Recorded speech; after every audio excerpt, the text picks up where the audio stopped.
put the women and children to bed and go looking for dinner. John Rothstein here on Inside College Basketball Now. I want to remind you to subscribe to Inside College Basketball Now on both Apple and Spotify. We want to be your Bible for the college basketball season and beyond. We are the only college basketball podcast coming to you 52 weeks out of the calendar year. Also want to remind you to like and subscribe to Inside College Basketball Now on YouTube. We want to get up to 400 likes on this show, so make sure you do that. And also leave a comment in the live chat. I will get to it later in the show as we have plenty to dissect and digest from this past weekend of college basketball. And also a programming reminder, each and every Monday and Thursday during the 25-26 college basketball season, Inside College Basketball Now will be coming to you live at 1 o'clock Eastern. And if you can't be with us at 1 o'clock Eastern, get with us on Apple or Spotify on your commute home or during your early morning workout. We need an army with us for each and every show on Inside College Basketball Now. And we want you to be a part of that army. Be all you can be. And I'm just saying off the cuff right now, this is unequivocally one of my first times that I can look ahead to the holidays and be so excited. And why is that? Because this is one of my favorite stretches of the year. December 23rd should be a national holiday. It's one of the most clear-headed days on the calendar. No responsibilities. People say they don't have to work. But I have to admit to you something. I have to admit to you something that is really, really lingering inside of my soul right now. Part of the reason why I'm so excited about the holidays isn't just because I want to eat everything that's in front of me. It's not just because I want to get as many Peronis as I can with a bowl of Torrales, and I've only had 4 beers since September 13th because I was trying to lean out for college basketball season. I'm a little upset. I'm a little bit lacking right now in terms of what's ahead of me the next couple of days, because I don't know how I'm going to survive around Christmas Day without the Diamond Head Classic in Hawaii. But lucky enough for me, I've got you, and I've got Inside College Basketball Now. And as always, we have 3 big things. And the first big thing I want to get to is that Kentucky fans should exhale, because I have tried since the summer to be pragmatic about the state of this Kentucky team. I have tried to be as pragmatic as possible and be cautiously optimistic that when Kentucky got healthy, we would then take full inventory of the Wildcats roster. And Saturday's game against St. John's in the CBS Sports Classic was the prime reason why I said we had to wait until Kentucky had all hands on deck before the Wildcats could be fully evaluated. And Saturday's game against St. John's in the CBS Sports Classic is why I said if Jaden Quaintance is healthy, and I said this over the summer, he is unequivocally a National Defensive Player of the Year candidate. And finally, for the first time this season, we saw Kentucky have Jalen Lowe at point guard, even though he missed the first half due to that lingering shoulder injury. He was in the game in the second half. We finally saw Mohamed Diabate at power forward, and we saw Jaden Quaintance, the jewel of Kentucky's loaded recruiting class, at the 5. 10, 8, and 2 in less than 20 minutes on the floor for the Arizona State transfer. And look, I understand that Kentucky has the greatest fan base in college basketball. We love it. We appreciate it. We're thankful for it. But part of the issue we have now in the society we live in, with social media, with every single game being life or death, people are not very pragmatic.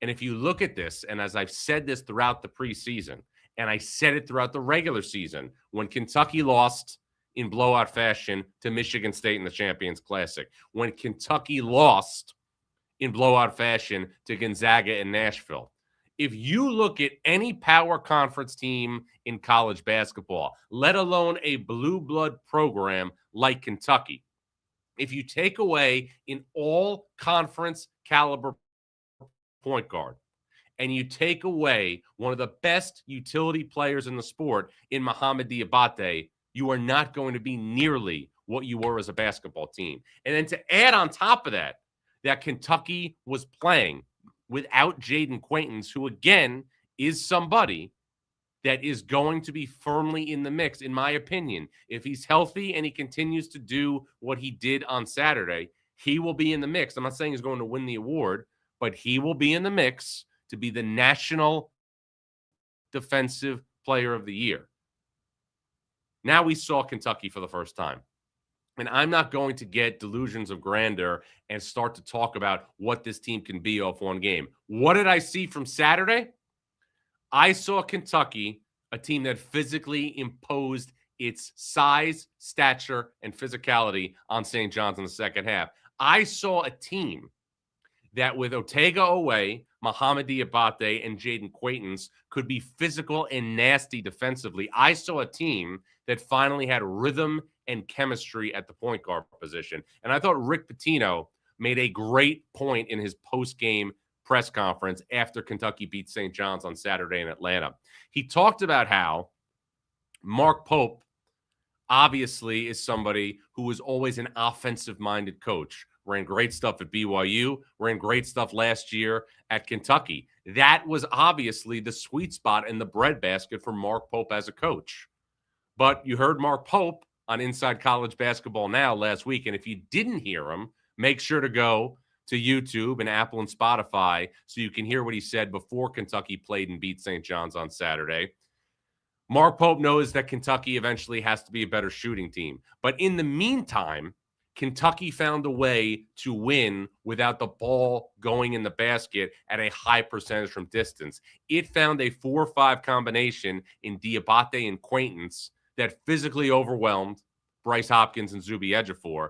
And Quaintance, again, is now the type of player, and you don't always say this about players who play the 5, he is the type of player that could be appointment television each and every time that he plays. There have been different 5 men over the years that I have loved defensively and would turn on the TV and plan around watching them play. One of them works here for us at CBS and is with us on CBS Sports Network now, Emeka Okafor, with what he did defensively for UConn 20 years ago. Huskies won the national title in 2004.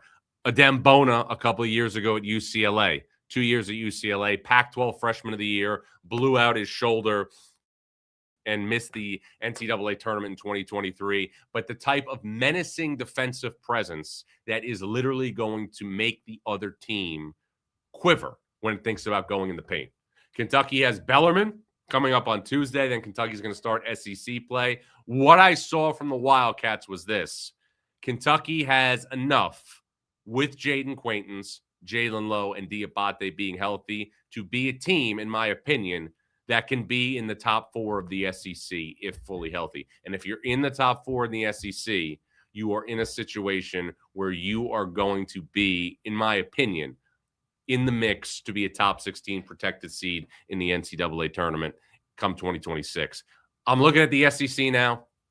You know how I feel about Arkansas. I'm going to get to them later in this show. You know how I feel about Alabama. Vanderbilt continues to be a team that continues to put up big offensive numbers and big wins. Blew out Wake Forest on the road on Sunday.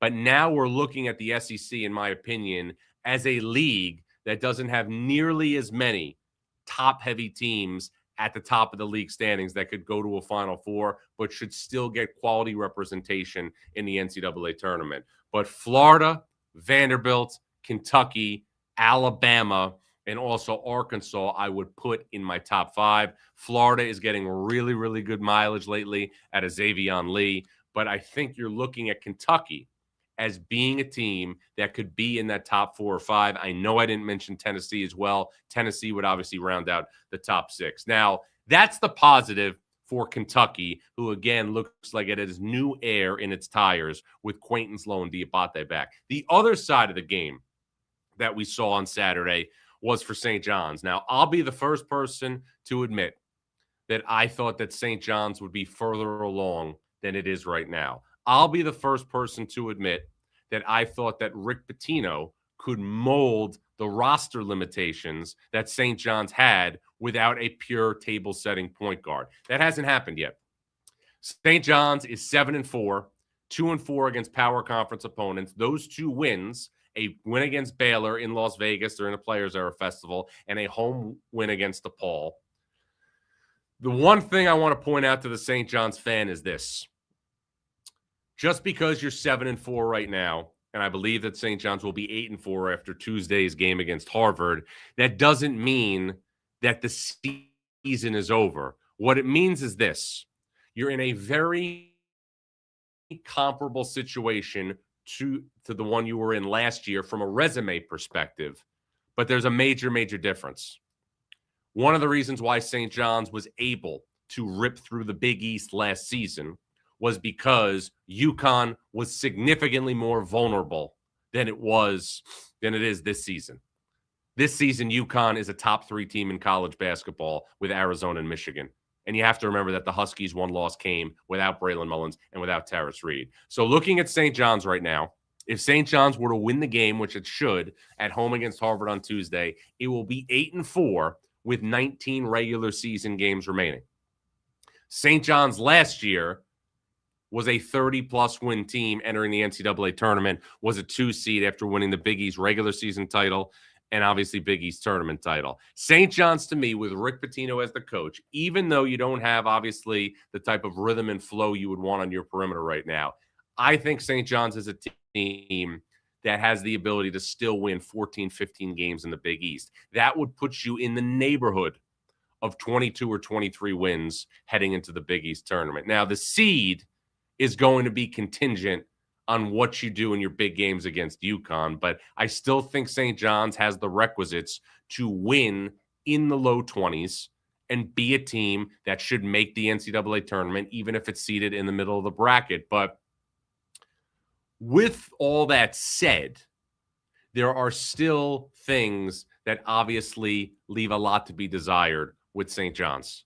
The defense has without question improved over the last couple of weeks and since Las Vegas. There's no denying that. But one of the things that made last year's team so special is not only were there multiple players, most notably Kadari Richmond and Davon Smith, that could play the point guard spot and get you a basket at the end of the shot clock and get other people baskets. But on the opposite side, St. John's doesn't have anybody to bother the opposing team's point guard. Ian Jackson has played much better basketball. But I think, and I'll admit that I'm a victim of this too, we all expected, just because Ian Jackson was coming to St. John's and he was playing for Rick Pitino, that there would be a transition where we would see an all-conference caliber lead guard, even if Ian Jackson wasn't in that role at North Carolina. It hasn't happened. But this is a very, very long season. And with that said, St. John's, to me, is still a team that can win 21, 22, 23 games and make the NCAA tournament. But the big difference is this: UConn is not nearly as vulnerable. So winning those games in Big East play is going to be significantly more different. And St. John's, as of now, has not showed nearly the same type of ability that we saw last year's team show. And St. John's still is not getting the type of massive production at the 4 and the 5 from Hopkins and Ejiofor that I anticipated before the season. I felt coming into the season that we would be talking about Bryce Hopkins and Zuby Ejiofor like we're talking about Graham Ike and Braden Huff at Gonzaga, Caleb Wilson and Henry Vasar at North Carolina. Those two players combined have not given St. John's the type of mileage that we anticipated. But again, this is only December. We're about 90 days away or so, give or take, from Selection Sunday. That's a lot of basketball to be worked out between now and then. The Big East has UConn on an island. The Big East has gotten a surprise out of Seton Hall and a pleasant showing from Villanova. We will see, okay, how many of those teams vie for NCAA tournament contention. But I do think the arrow was pointing to St. John still being a team at the top of the Big East. But they are going to have to win the lion's share of their conference games and do something against UConn to not be seated in the middle of the bracket on Selection Sunday. What other big takeaways were there from the weekend? John Rothstein here on Inside College Basketball Now with more after this. When you need your sports news all the time, we've got breaking news to bring to you. CBS Sports HQ gives you a snapshot of all the sports that matter to you. When you need your sports in a snap, find it on CBS Sports HQ. Streaming free anywhere you are. One thing I want to also take away from the holiday season is the value of being in a situation where we appreciate what we have. So I just want to give a thank you to everybody here at CBS Sports, including the two linchpins of this operation, Allison Cohen, Eric DeBerdinis, for investing so much in Inside College Basketball Now since March to make this, again, your college basketball buffet every single episode. And again, a reminder, we are the only college basketball podcast coming to you 52 weeks out of the calendar year. So a holiday thank you from me to all of you. And of course, obviously, the great team here that works on Inside College Basketball Now. But again, I want to remind you to subscribe to Inside College Basketball Now on both Apple and Spotify. We want to be your Bible for the college basketball season and beyond. We are the only college basketball podcast coming to you 52 weeks out of the calendar year. And also want to remind you to like and subscribe to Inside College Basketball Now on YouTube. We want to get 400 likes on today's show. And again, a programming reminder,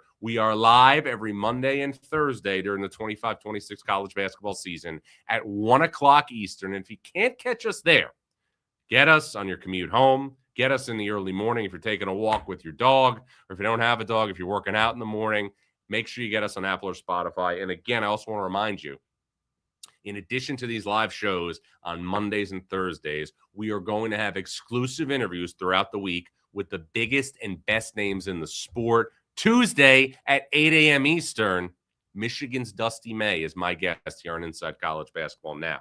Now, the second big thing is also related to the CBS Sports Classic, and it's related to the second game. I touched on Kentucky and St. John's in the first segment. North Carolina beat Ohio State to improve to 11-1, and I think it reiterates a major storyline that we have from this early season. That's Hubert Davis has answered the bell. And coming into the season, one of the main storylines, especially as it related to the blue blood programs in the sport, was whether or not Hubert Davis was the long-term answer for North Carolina at head coach. And I felt if we were going to be fair, if we were looking at Hubert Davis's tenure as North Carolina's head coach, year one, make an incredible run to the national title game, lose a heartbreaker to Kansas. I know the regular season did not go as many Tar Heels fans had hoped that year. They were in an 8-9 game against Marquette, wound up beating the number one seed Baylor, went all the way to the national title game. But people in college basketball always remember what you do in the NCAA tournament. In 2022, all anybody remembered was that North Carolina nearly won the national title. North Carolina the following year was the preseason number one. Brady Manick left that team. North Carolina got Pete Nance as a grad transfer from Northwestern. Missed the NCAA tournament. Major disappointment. The chemistry was never right with that team. The next year, Hubert Davis leads North Carolina to a 1 seed in the NCAA tournament, loses a heartbreaker in the Sweet 16 to Alabama, an Alabama team that went on, had a chance to go to the Final Four and win a national championship. And then last year, Carolina, controversially, made the NCAA tournament, beat San Diego State in the first four, got to the NCAA tournament, but kind of limped there. I don't think that they should have been in the bracket, but they were. But if you're looking at it from 30,000 feet, in 2 of the 4 years that Hubert Davis was the head coach at North Carolina, he had North Carolina in the mix to win a national championship. Went to the title game, and then the next year was a 1 seed. I'm not ready to say that this North Carolina team is ready to join the company of the teams in 22 and 24, but I am ready to say this. Hubert Davis has answered the bell, and Hubert Davis, at least so far, has answered any questions people had about him being the guy at North Carolina. I know that North Carolina has 18 ACC games left. I understand that. I also know that North Carolina is going to play East Carolina tonight in Chapel Hill. But I went down to North Carolina and spent time in Chapel Hill before the season. I did not expect this. I did not expect North Carolina to lose Seth Trimble, an all ACC first-team caliber player and the best perimeter player on the Tar Heels defensively, who had a big-time role against Aaron Peterson when North Carolina beat Kansas on November 7th. I did not expect North Carolina to have all those things happen with so many new players, the only player back really of significance with Seth Trimble. I did not expect North Carolina to have a chance to go to ACC play at 12-1 and not have Seth Trimble for a month. I did not expect it.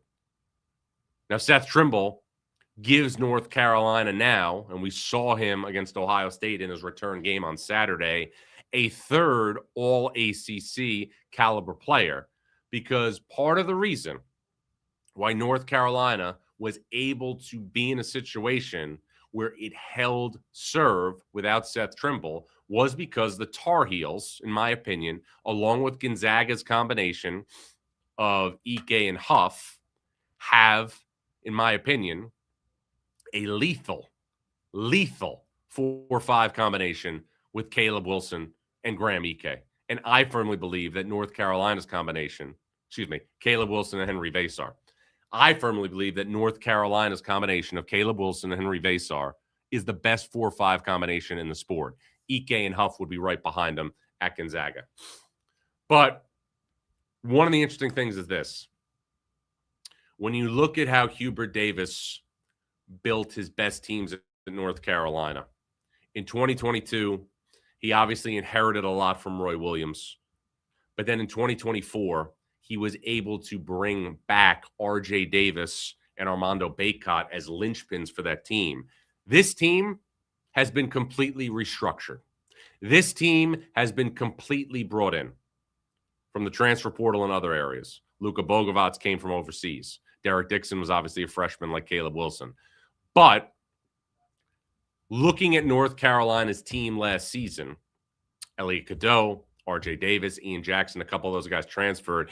It was clear, and Hubert Davis has talked about this on this podcast and also in conversations I've had with him in person.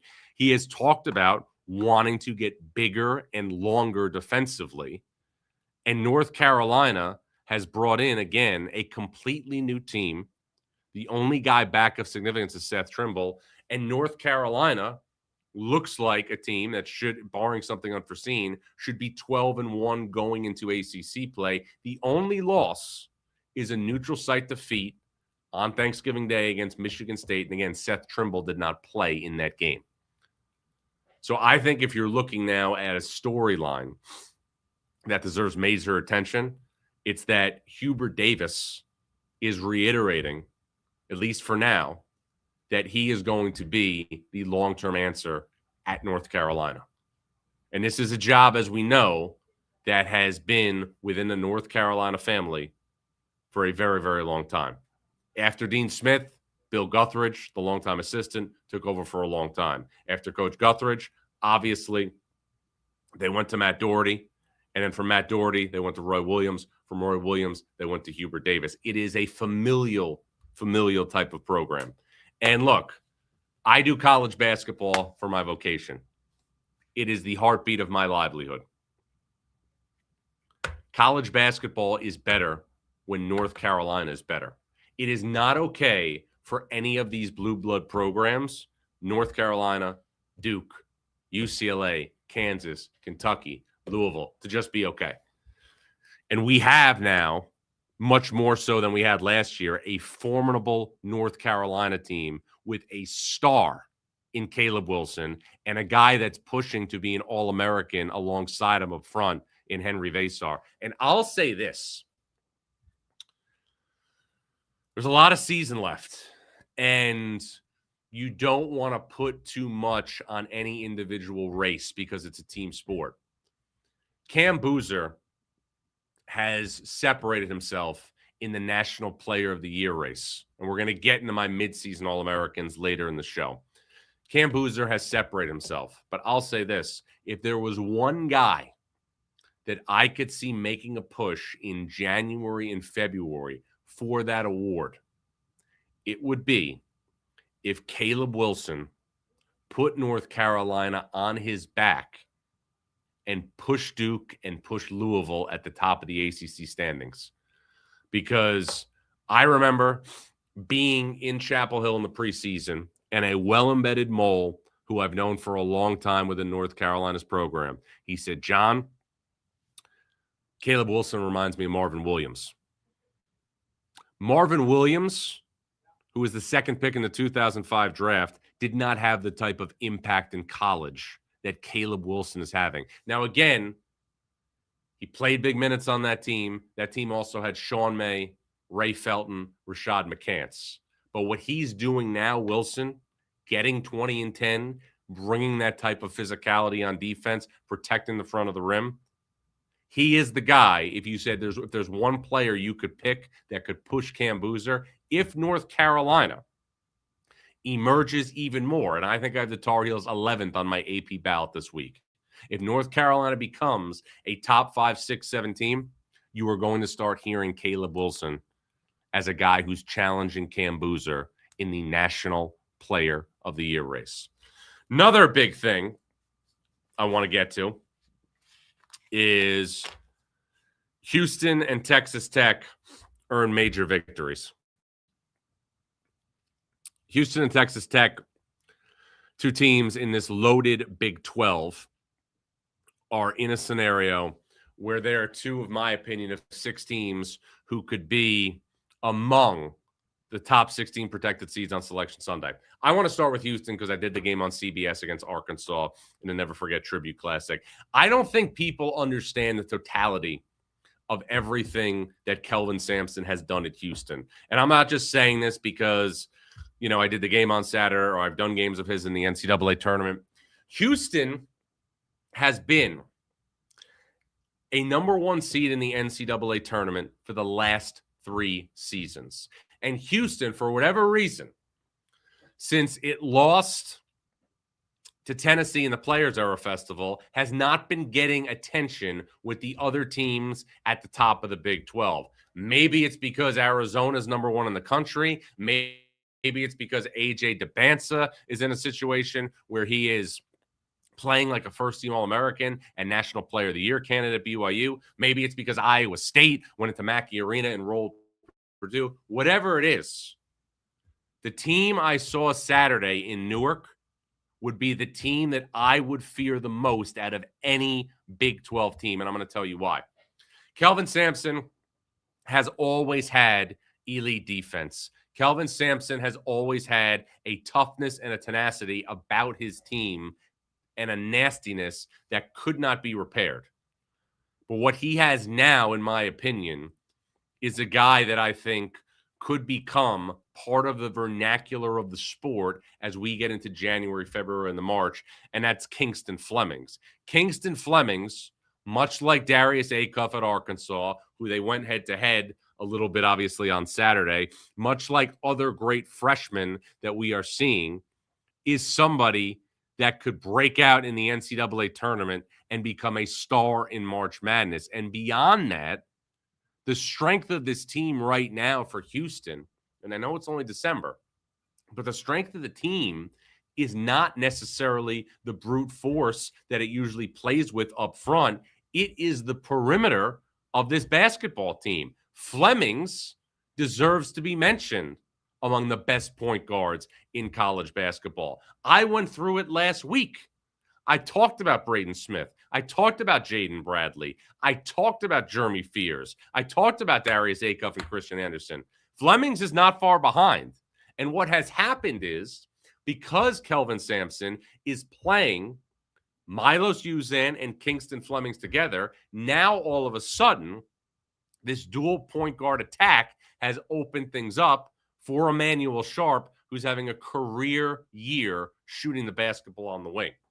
If Houston can get Joseph Tugler and Chris Sinak playing at a higher level, being more of a threat at the front of the rim on offense and being nastier on defense, Houston, to me, has more than enough to once again win a Big 12 regular season title and also go all the way to the Final Four for the 3rd time in Kelvin Sampson's tenure. And I'll say this once again.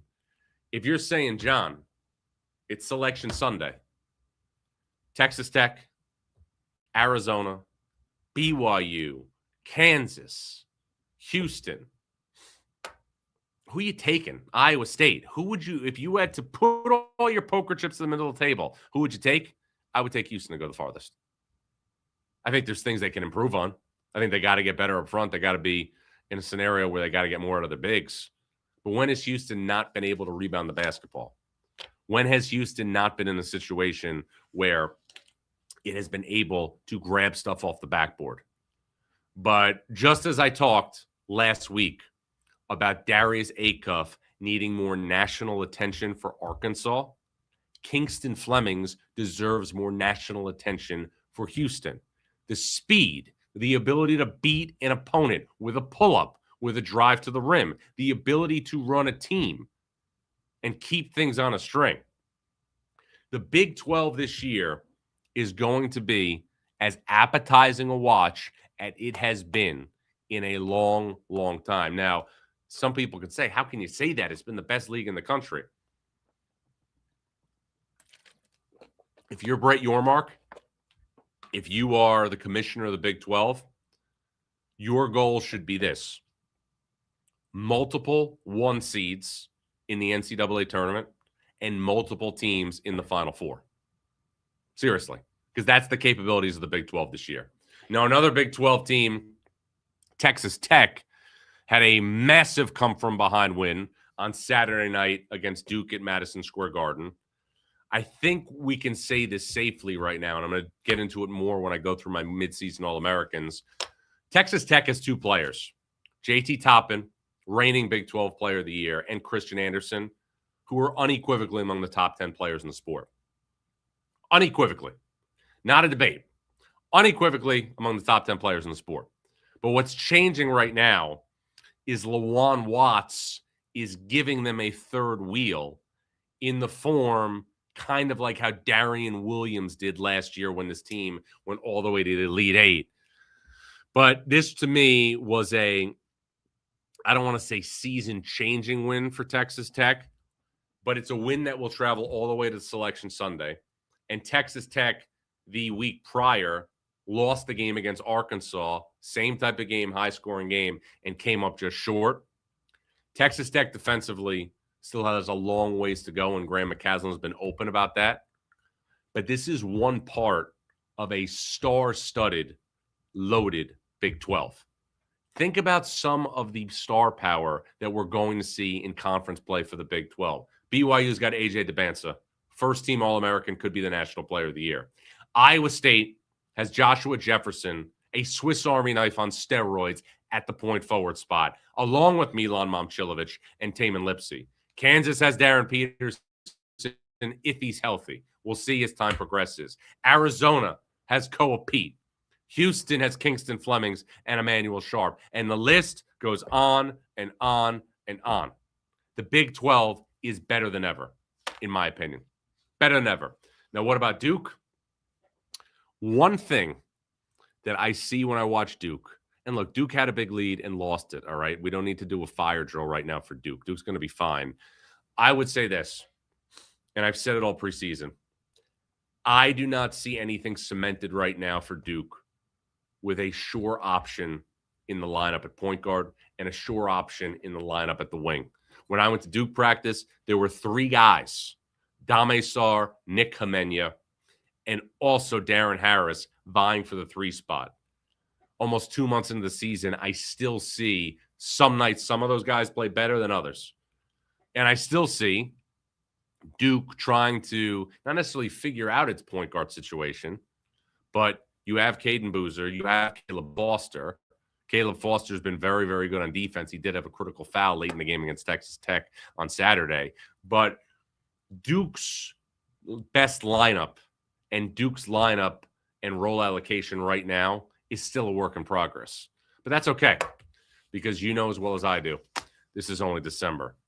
Interaction on the other side of things as we continue to march along. John Rothstein here on Inside College Basketball Now. They want to take this place from us. My family is in danger. My wife is lost to me, and I don't have time. 1923, new season now streaming exclusively on Paramount Plus.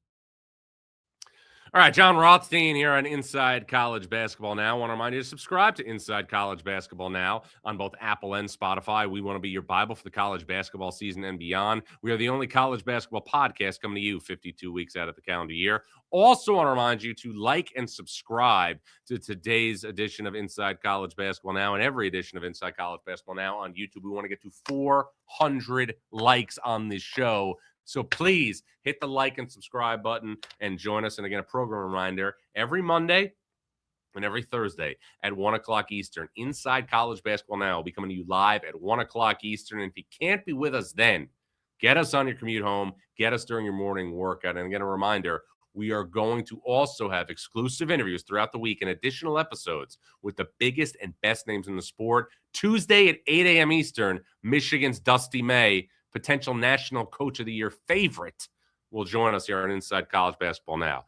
But first, as we do every week, we are going to react to the AP Top 25, and this is your Rothstein reaction. We look at the top, Arizona, Michigan at 1 and 2. That's fine. That aligns with mine. I have UConn over Iowa State, okay, at the 3 spot, but the top 4 reflects mine. We have Purdue at the 5 spot and Duke at the 6 spot. I have Duke ahead of Purdue for this reason. Duke's loss came on a neutral court. Purdue's loss came at home by a more significant margin. So I have Duke, but I don't hate that. Gonzaga's at 7. Let's take a look at the next slide now. Houston 8, Michigan State 9, BYU 10. I have Michigan State above Houston. So I don't have a problem with that. The top 10 I'm fine with. It's the same one I have on my bracket. Vanderbilt is at 11.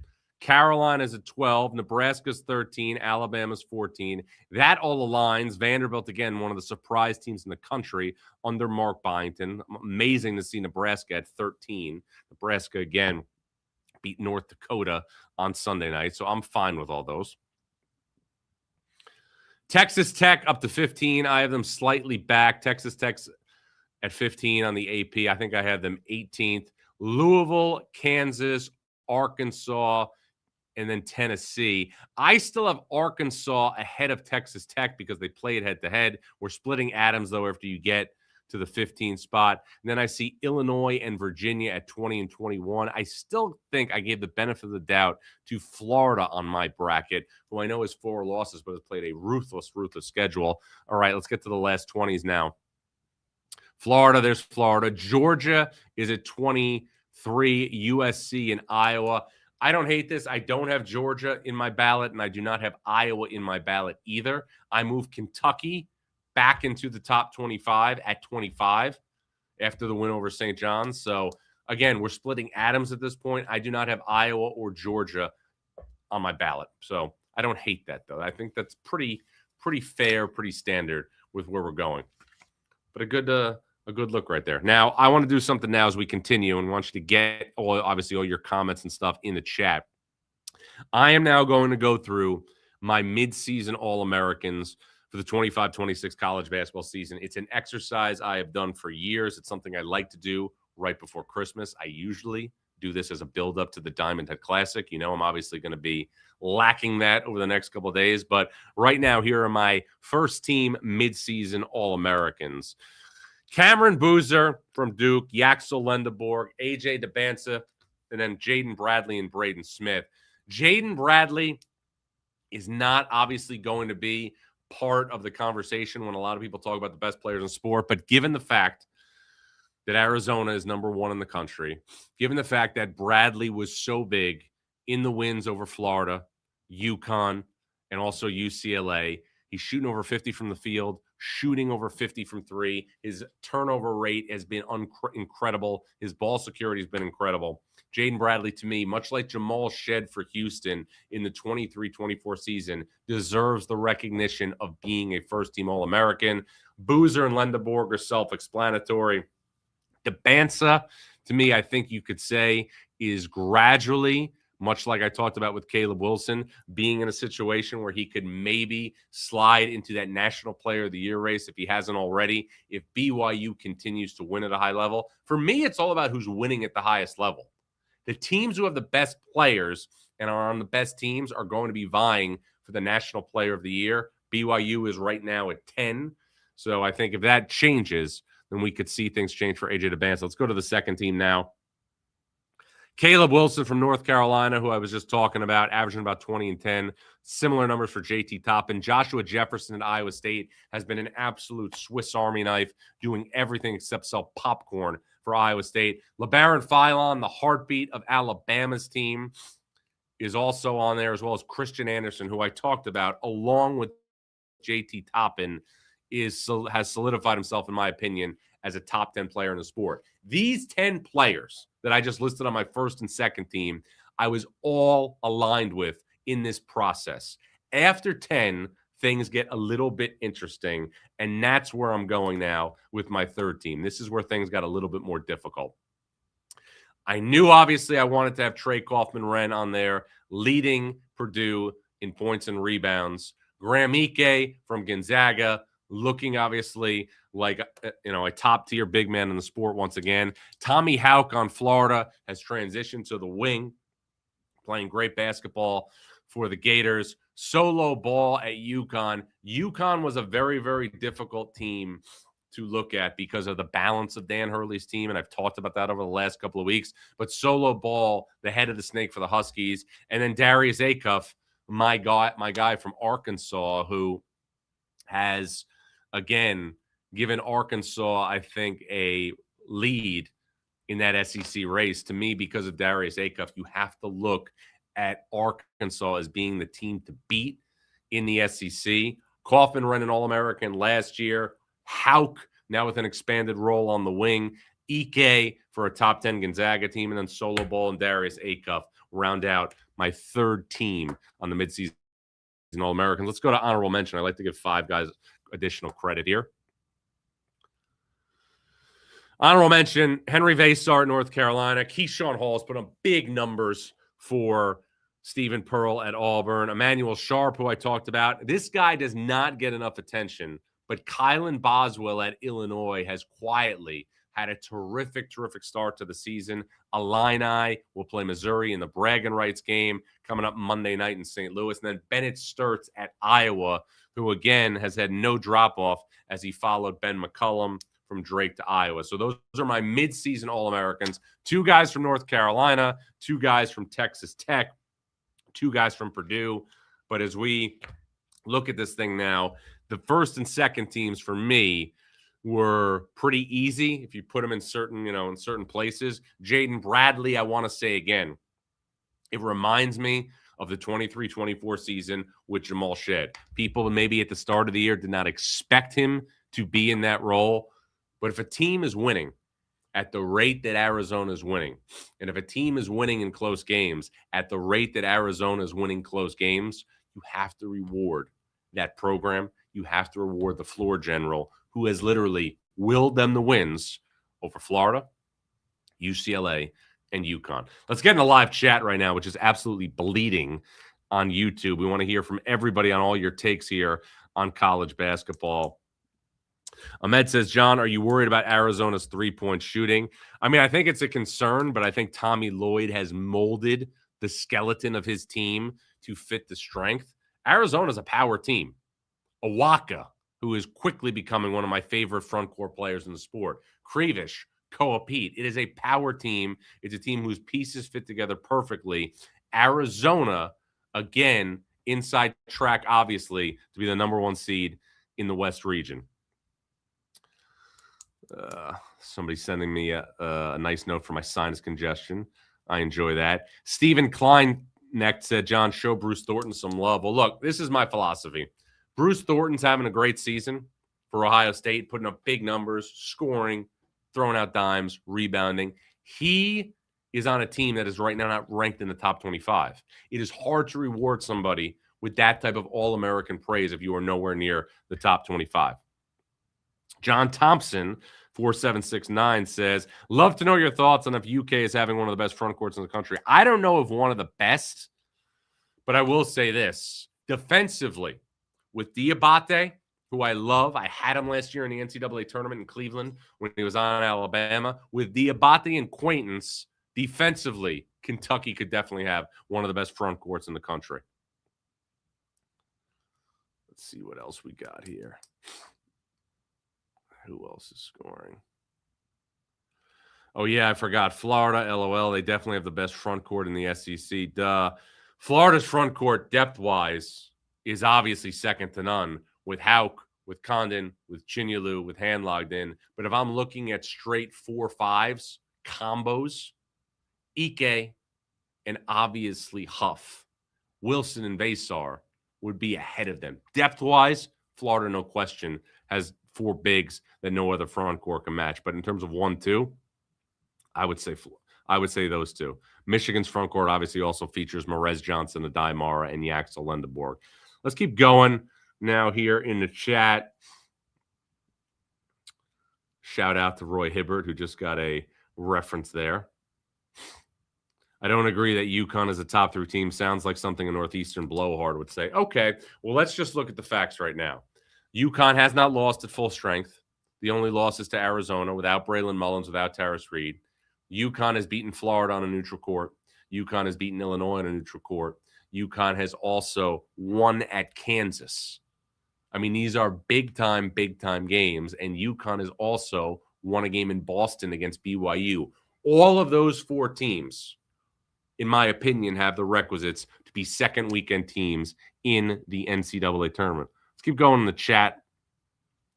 Blake Weidmer says, Houston's looking better. My concerns is if Fleming is the guy, what does that make use on? I haven't seen him as in synergy. They missed J1 Roberts, toughness at the 5. Well, that's one of the things I talked about with Kelvin Sampson when I saw him on Saturday. And this is why experience is always valued over long-term potential.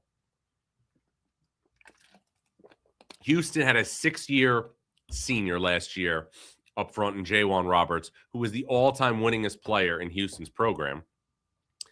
And it replaced J1 Roberts with Chris Sinak, who long-term could be a lottery pick, could be a better pro, but that does not affect college basketball necessarily the same way. People forget that. People think that just because somebody is forecasted to be a pro, to be a lottery pick, it automatically means it's going to translate to college basketball. It's not the case. It's not the case at all. Iowa up to number 11 in the net, but don't have any quality wins. Are they legit? This is from Clay Ramsayer. Well, look, if you look at Iowa's schedule, right? Iowa lost at Iowa State. Iowa lost at Michigan State. Tough places to go. Beat Ole Miss out in Palm Springs. Beat Maryland at home in Big Ten play. Iowa, right after the first of the year, is going to play UCLA at home. UCLA looks like a middle-of-the-bracket team right now in the NCAA tournament projection. So if you're in the Big Ten, you are going to have like a Pez dispenser of quad 1 opportunities. Iowa's one of the teams. I wouldn't worry about it. Let's close on this one. TJ98EI says, John, how do you guys like Vanderbilt, who hasn't beaten anybody, really haven't any huge tests like the others? Well, look, you have to win the games that you're supposed to win. Vanderbilt did go on the road and beat Wake by 30. Vanderbilt did pound St. Mary's in the Battle for Atlantis, a great program. Vanderbilt did win at UCF, and it beat SMU at home. This is the teams that are on Vanderbilt's schedule. Now, again, this is all going to change. Early in January, Vanderbilt's going to play Alabama. It's going to go through the SEC.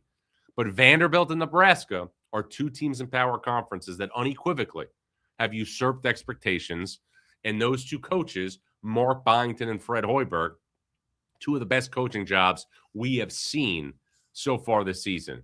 Tommy Lloyd, Dusty May, Dan Hurley, obviously all doing incredible things with the best teams in the country. TJ Otzelberger as well. But you have to put Mark Byington and Fred Hoiberg also in the conversation because the expectations were not there for Vanderbilt and Nebraska. I had Vanderbilt